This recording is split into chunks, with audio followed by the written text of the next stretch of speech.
Alright, hey guys, it's George. So for this video for YouTube, I wanted to take a minute to go over some of the good features about the interior of the 2014 Dodge Durango. This is my vehicle, I own it, and it's a 2014 Dodge Durango Limited with a 3.6 liter Pentastar V6 and all-wheel drive. I have modified it. It has a K&N cold air intake.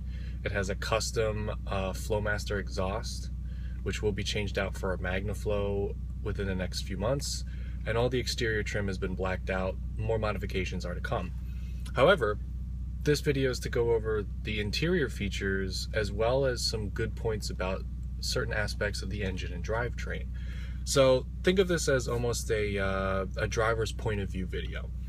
So, as of right now, I am currently driving around my local neighborhood in Pennsylvania, and the one thing that you notice about the Dodge Durango off the bat, if you've never driven one before, and I also apologize for the vibration of the video, my mount isn't the best, but the one thing you notice about the ride quality in this vehicle, it's actually very good for its size. The Durango is catered more towards the sportier side, because the Durango has a model that's the RT, which is the sports version, and that's the one that only comes with the Hemi, and also it has upgraded suspension. But you know, everything from you have the SXT, SXT Plus, My Limited, there's the Hemi RT, and then you also have the Citadel.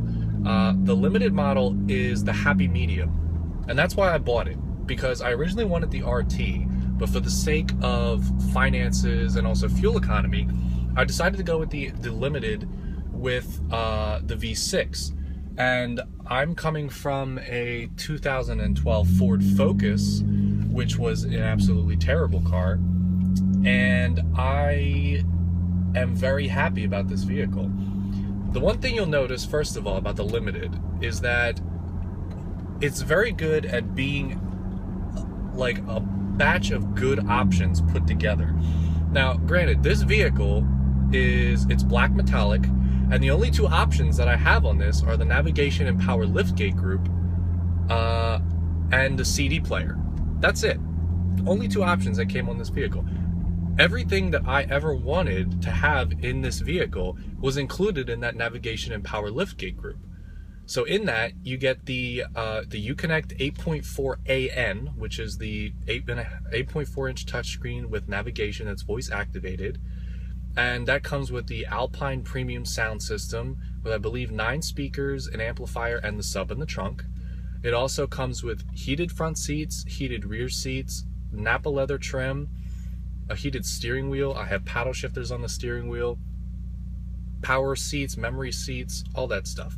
Backup camera, backup sensors, everything that I wanted. I did not want the advanced technology package because I personally do not like blind spot monitors, and I'll tell you why. The reason I don't like them is because I don't like technology that's supposed to make up for my error. I personally would prefer to see it myself, and with the blind spot system, my father has it on his 2012 Jaguar XJL, and I hate it because all it does is it gives you a little yellow light that comes up on your mirror because the radar sensors detect that there's a car in your blind spot. Personally, I don't have a problem with not seeing cars that are in my blind spot. Now, granted, I am aware that the Durango is a large vehicle, but I don't have a problem with blind spots. Maybe that's just me. But anyway, the packaging of this vehicle is very good, and as far as the interior goes, the interior is very well appointed. Now, this is not a super luxury vehicle. Even the Citadel, with all of its blinged out chrome and, you know, all the extra features that has, that's not even considered premium luxury. If there was to ever be a Chrysler version of this vehicle, I'd assume that that would be the premium luxury model. However, with the Durango, in all the models, you get a nice soft touch dash topper that has a nice grain on it that looks very similar to real leather, and it actually matches the leather that's in this car. What I also like is that the top of the door panels where I can rest my arm is also padded. All the door panels are padded. And then down on below you have a leather wrapped armrest with black double French stitching. And I enjoy that for two reasons. One, because it's more comfortable for me to rest my arms on. And number two, it adds a nice luxury touch. Even with the Limited, you get this nice, it's almost like a black faux wood trim. Now I know it's fake, but it looks real. And that's all I need to know. Also in this car, I get the 7-inch TFT, which is a thin film transistor liquid crystal display speed readout. And I can adjust using the 5-way controller on the left side of the steering wheel what I want to show up. So right now I have the analog speedometer showing with my audio in the middle. And you can change it for whatever you want. That's your preference. But the Alpine sound system is very good, although I do notice that the system in entirety is very bass heavy.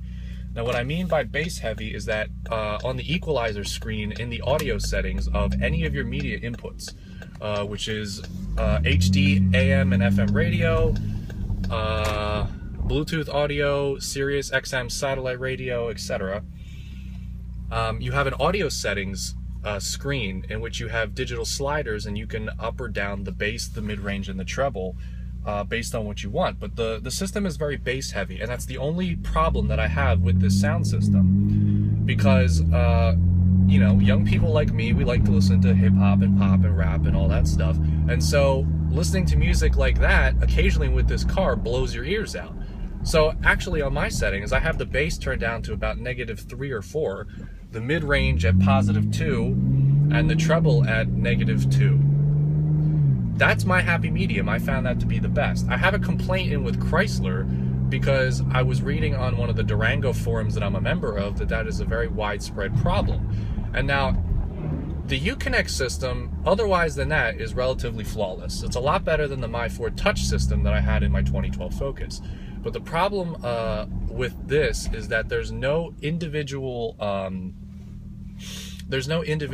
setting to adjust the level of the subwoofer in the back. In my father's 2012 Jaguar XJL, it doesn't even have the premium sound system. It has the regular standard Jaguar premium sound system, and that has a separate slider for the subwoofer, which helps a lot because you can adjust it to whichever you want while still having the regular bass very high if you so choose.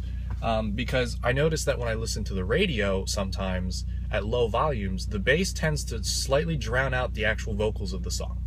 That's just how it is. But enough on my spiel about the audio system. Other than that, the rest of the car is very good. Like I said, with the materials, they're very high quality. I have automatic headlights. I did an HID upgrade, so I have 55-watt HIDs in the headlights. They're projectors, bifunction projectors already, with 4300K bulbs, and I have the same setup in the fog lights.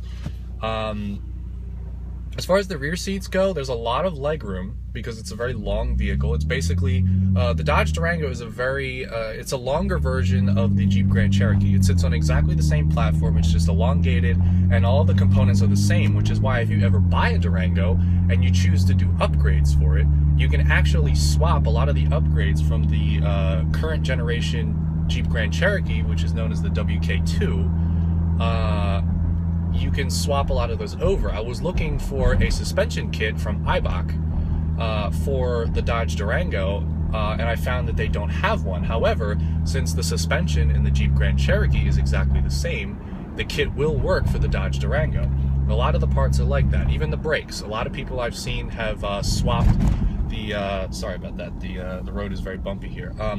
A lot of people I've seen have actually swapped the Brembo brake kit from the Grand Cherokee SRT over to the Durango, and it fits because it's exactly the same wheel setup. But anyway, moving into the back seats, you get the same padded material on the door panels as well as the armrests.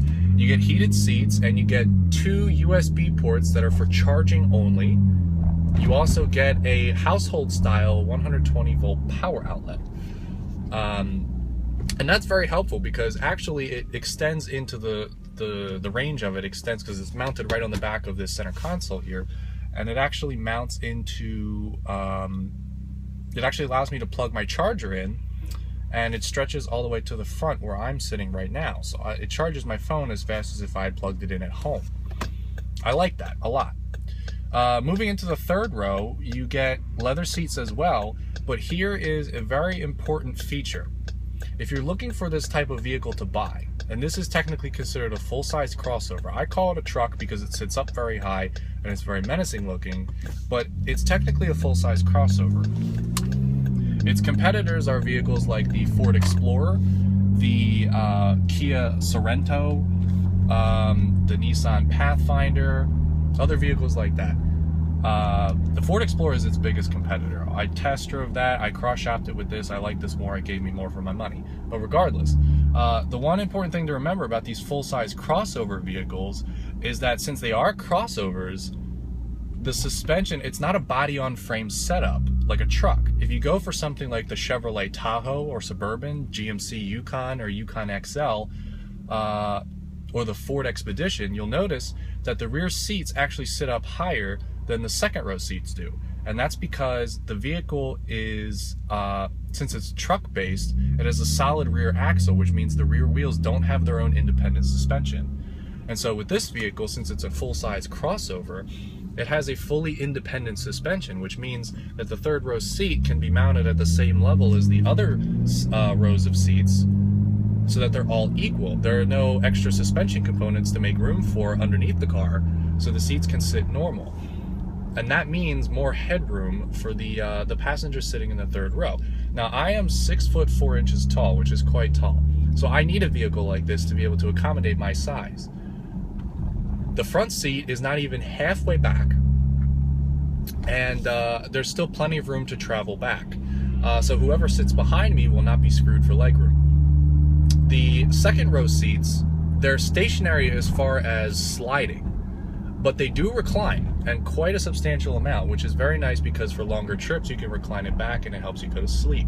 The third row seat also reclines, and it is it's actually quite comfortable for someone of my size. I've sat back in my own third row, and it's very comfortable. The third row even has padded armrests, which I've never seen before in a vehicle of this size, because usually automakers tend to cater to the people in the first and second rows because they think that the third row isn't used as much. Although Dodge thought about that. They put padded armrests in the third row, and there are also 2 cup holders back there. So those passengers get very good accommodations back there. There are also 2 extra speakers mounted in the right and left corners, back corners, by the rear lift gate, which also accommodate those passengers. One important point I forgot to mention about the suspension is that in this vehicle, the entire chassis is actually shared with the Mercedes-Benz GL. So it gives you a very smooth ride, but Dodge has tuned it to be slightly on the sportier side. Now, it's a big vehicle, you still get some body roll. If you want more of a sporty characteristic to it, then I'd suggest to go with the RT, because it sits a little lower. But this gives you a good overall characteristic of being a good blend of sporty and luxurious. The steering was also something that surprised me immensely, because I expected, moving from a very tiny little car that I could whip around like a go-kart, coming to this, that the steering would be very numb and that it would be very loose. My mother used to have a 2012 Ford Escape, and the steering in that was so numb that I could literally wiggle it like this, a good maybe 5 degrees both ways, and the car would stay completely straight. And it reminded me of my grandfather's old 92 Suburban, which basically I'm pretty sure you could spin the steering wheel around once and the car would still go straight. But this car, the steering is surprisingly tight. And one thing I did notice is that I think it's the way they designed the front suspension, but even though how big this vehicle is, the turning radius is extremely small. And it amazed me the first time, because I live on a street where my house is directly in front of a T intersection. So if you're coming from basically the base of the T, you run right into where my house is, and you can either turn left or right.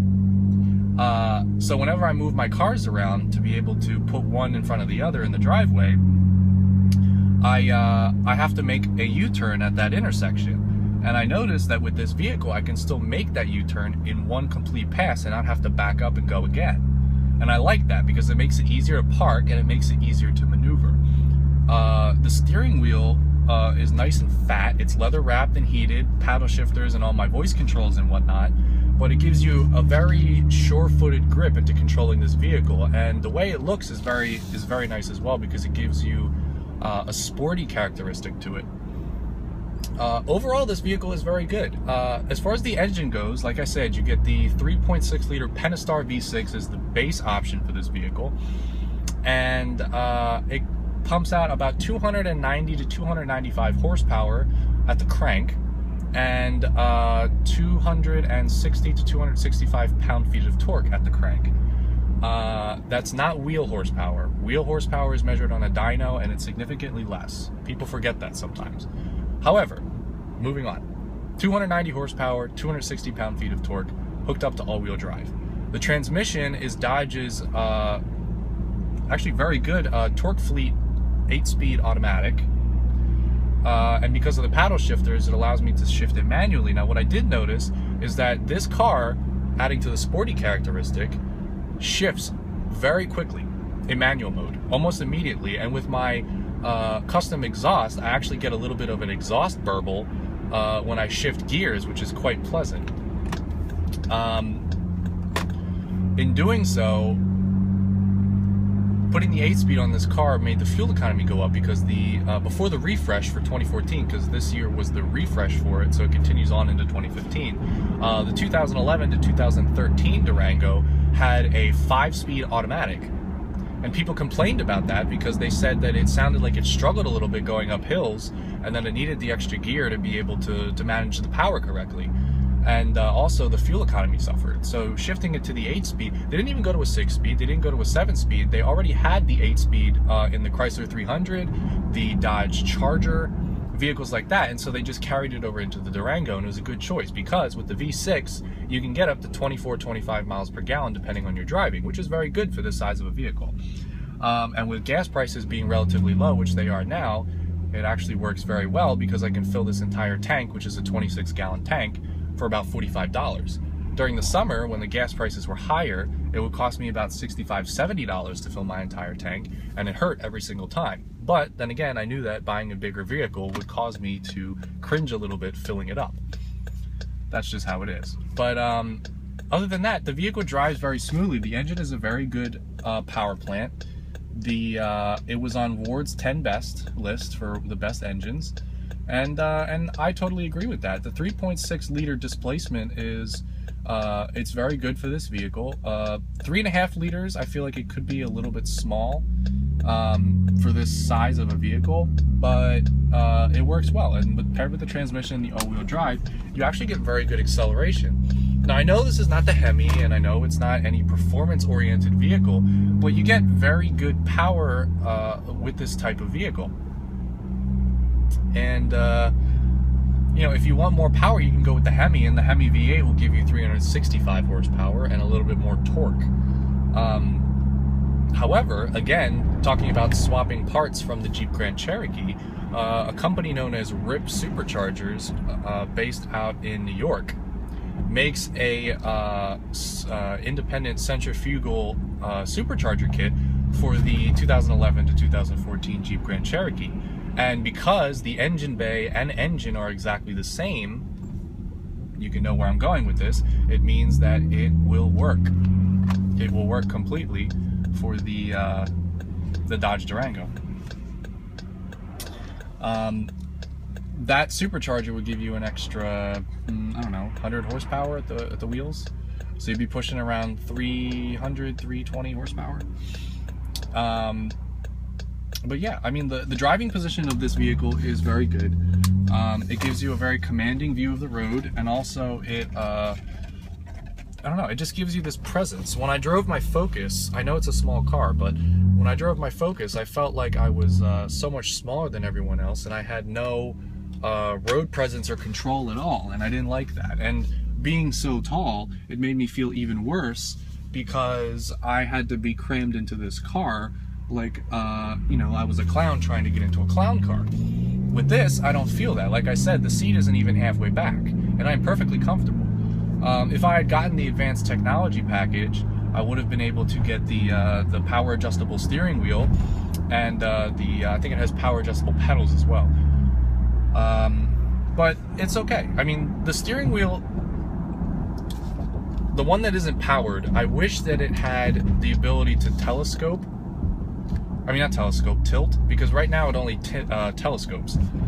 I wish I would have been able to tilt it up and down because it would make it easier. That's just one gripe. But besides that, I don't have many gripes with this car. The transmission's very good. Everything about this car is very good. The only gripe I had was the sound system, which I'm gonna work on. But sometimes it happens. The system's designed by Alpine, so I have a feeling that the physical sound system problem is actually a problem with Alpine rather than Dodge. Yes, the Uconnect software could have that extra bit put into it, but it works perfectly fine. Now I'm going to shift it into manual mode here. I'm turning onto a private highway, and I'm going to floor it.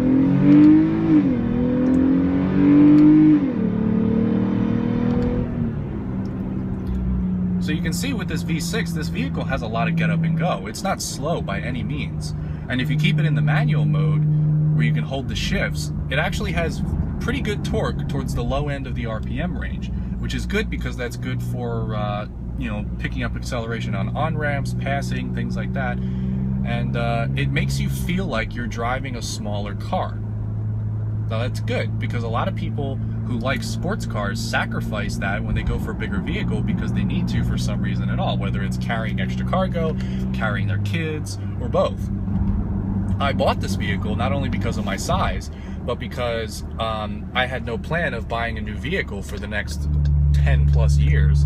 So I would prefer to have a vehicle that would last me that long and that could accommodate certain things once I get older. When I get slightly older and I have some kids, I'm going to need to put them in the back, and this is perfectly fine. I would drive this over a minivan any day. I refuse to buy a minivan because they're dorky and I don't like them. There's no fun in driving a minivan. I can get the same capabilities out of this car as in the minivan. And so I can fold the third row seats down, I can fold the second row seats down and put plenty of stuff in it, and it's perfectly fine. But sitting at lights, I have given Mustangs and like base Mustangs, and my friend has a 2014 base Challenger, the SXT, and I've given him a run for his money with this car, and it surprises people because it's so large. As far as the interior goes, that's all I have to say. On the exterior, I absolutely love everything about the exterior of this car. Reason being, it's very menacing looking. It has road presence. To me, the main competitor in this segment, like I said, is the Ford Explorer. And I feel like the Ford Explorer looks too feminine to me. It has this weird, happy kind of front grille and fascia, and the back looks like it's trying to be a cheaper interpretation of a Range Rover. And I know very well how Ford's reliability has tanked over the past several years. My Focus was brand new. I got it in late 2011 as a 2012 model, and it was terrible. Within the first several months of me owning it, I had problems like the Ford Sync system would crash and it would glitch. I actually had a problem where the headliner started to remove from the top of the vehicle, and that actually happened repeatedly. About a year after I owned the car, there was a piece that covered portholes on the rear deck underneath the rear window, and they actually disintegrated after a while. And what shocked me was when I went to the dealer to get it fixed, apparently they'd issued a recall and they said a lot of people had this problem. Now that's a design flaw, and that's a cheap manufacturing flaw. And I don't appreciate that, because I know the Focus is not an expensive vehicle, but if I'm going to pay $27,000 for a vehicle, I want it to not fall apart within the first year of me owning it. I also had engine troubles and transmission troubles, and so I was not buying another Ford. I also found out that when I cross-shopped the Explorer Limited 4-wheel drive with the Durango Limited, I got more from the Durango, and the packages were better option. with the Durango, like I said, the navigation and power liftgate group was one of the only options that I had put onto this car, and that gave me everything that I wanted and nothing that I didn't need. The Explorer, however, Ford thought that it would be a great idea to option a bunch of stuff that you don't want with a few things that you do want, kind of like cable companies. And so in order to get navigation, because navigation was not a standalone option, in order to get navigation, I had to option on blind spot monitoring, adaptive cruise control, all this other crap that I didn't need. And I didn't appreciate that because it was a $6,000 package. And so, comparatively equipped to this Durango, the Explorer was actually $3,000 more expensive in MSRP, didn't have as many dealer incentives and rebates, and the monthly payment was actually $100 more than what I pay for this, including all dealer incentives. And I thought that was ridiculous because I got more with this car. But going back to the exterior, I like this car over the competition because it's very menacing looking. From the front, it kind of looks like a larger, widened interpretation of the previous generation Dodge Charger, which just went out because the 2015 came out. But it looks like it. The headlights are kind of shaped like the Charger. The grille kind of looks like the Charger, and it has a very sporty appearance with the low slung fog lamps that are very low in the fascia, which are also projectors. The crosshair grille, which I turned black, which would, you know, mimic the RT or even the blacktop package. And if you look at it from the side, especially in the color that I have, which is the black metallic, it looks very it just looks very sleek. It has this design line that runs over the wheel wells and across the side of the vehicle, and it really adds to the elegant design of this vehicle, because it doesn't look like a big blocky SUV. It looks more like it's trying to be a sports wagon, and some people may dock that because they don't like sports wagons, but I personally do. I wish that even the European companies would bring more of their sports wagons over. I know Audi does. They still have the some of the wagons as well as the all-road, and Mercedes and BMW lead it because they have sports wagons in each of their vehicles, as well as Volkswagen. But I wish that here we would have more of them. And I like this vehicle because it sits up higher and it kind of looks like that. My favorite part of this vehicle, however, beside the front, is actually the back. My favorite part of the newest generation Durango, which is the 2014 refresh, is the racetrack LED tail lamps, which are now a design feature for a lot of Dodge vehicles. And I really love it because anytime you see a Charger going down the road, a Dart equipped with that, the racetrack LED tail lamps, or a Durango, you can definitely tell that it's a Dodge from at least half a mile away because it's very visible. At night, what I mean by racetrack LED tail lamps, if you've never seen them, basically there are over 100 LEDs that are precariously positioned around the outline of the taillights, which stretch all the way across the back of the rear liftgate. And that actually, when it lights up, the actual lens where the LEDs are almost like a stained, like a misted kind of texture on the inside. And so when you look at it, you can't see the individual LEDs. You can only see the hue of the actual light. And it lights up all the way around the outside of the outline of the tail lamps, and it makes it look like a light pipe, an LED light pipe. And it lights up when the headlights are on and when you unlock the vehicle, and it looks killer at night. It just looks like an angry transformer, and it's instantly recognizable as a Dodge, instantly recognizable as a Durango, and I get compliments all the time about my vehicle based on the tail lamps. I love it.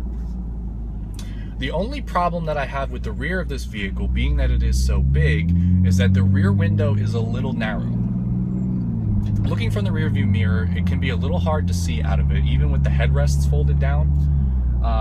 Speaking of headrests, you have this interesting feature where if you hit the controls button on the Uconnect screen, there's actually a button that you can hit to fold the headrest down, so you don't have to get out of the car, go all the way to the back, and like click them down. But the outside of the vehicle is very attractive.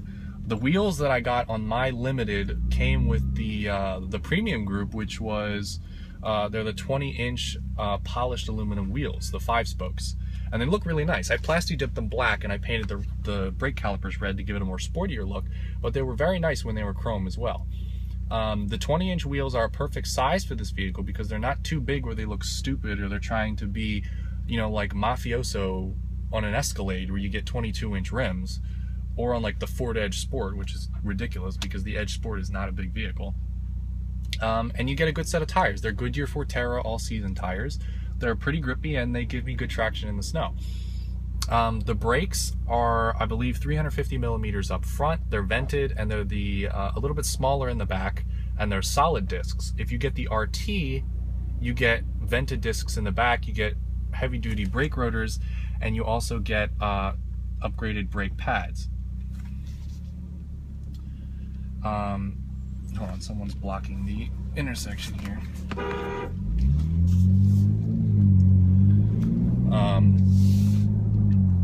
But the braking is also something that surprised me in this vehicle, because another thing I expected going from a very tiny car was that the brakes were going to be spongy and they were not going to be very responsive.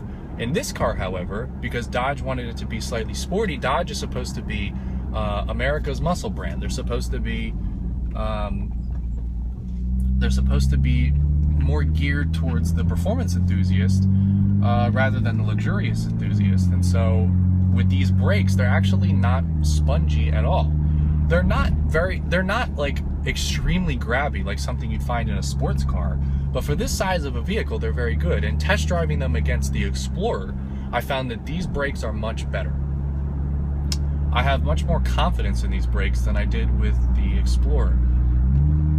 The driving position is also very good, and the seats don't sit up as high. I found in the Explorer I had less headroom than I have here, and I have a decent amount of headroom. I have at least maybe 2.5 to 3 inches of headroom in this vehicle, not including the sunroof, which I appreciate, and I still get very good headroom even in the second and third row.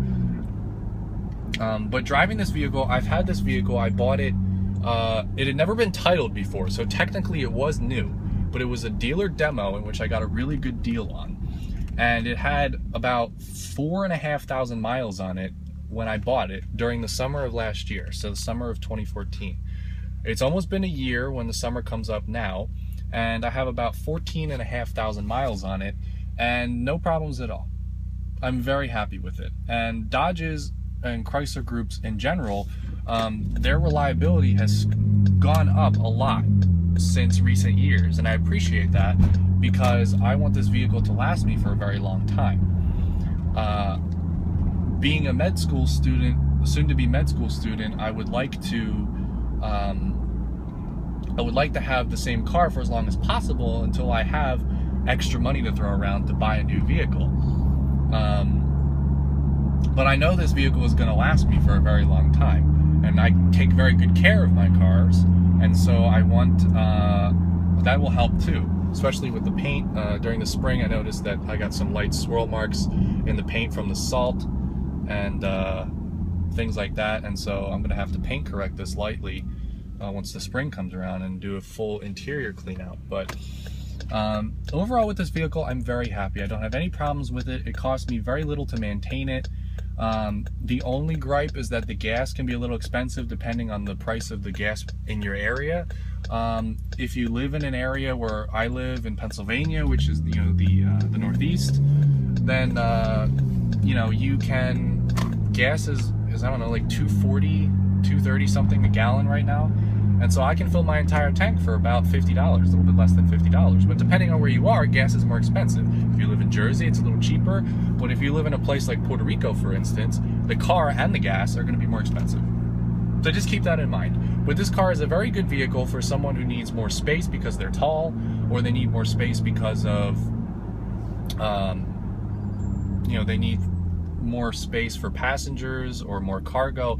It's a very good vehicle. It drives nice, it handles nice, it surprises you. It'll surprise you in every aspect, from how it drives, the powertrain, the steering, braking, suspension, whatever. It'll surprise you. And the dash layout has the big screen and a couple buttons for the climate control, and I enjoy that because it's very simple. It's not overloaded with buttons like some vehicles today, and it doesn't have too few, or it's not trying too hard. Like in all the Honda and Acura vehicles, you have two screens, one for the navigation and one for the audio and climate, and that's stupid. You can put it into one screen. You're just trying to be extra special. But I appreciate this vehicle because it doesn't try too hard. It gives you exactly what you need. It gives you nice luxury features for a good price and is very reliable. And so I'm very happy with this purchase, and I am very glad that that Dodge decided to redo this Durango, because it is an impeccable vehicle and it'll surprise you if you ever test drive it. It's just a very sexy vehicle to drive, and it gets a lot of looks and compliments, and you don't see a huge amount of them, which means you are different, you are unique, and I feel that way in this car. I don't see a lot of these cars, and therefore it makes me feel like I am a little special. Thanks for watching. Again, this was a driver's perspective video of the 2014 Dodge Durango, and I hope you enjoyed it, and I hope that it'll help you make a decision based on some of these facts on whether you want to buy the Durango or not, and choose it over the competition like the Ford Explorer, Chevy Traverse, GMC Acadia, vehicles like that. But thank you for watching, and happy shopping.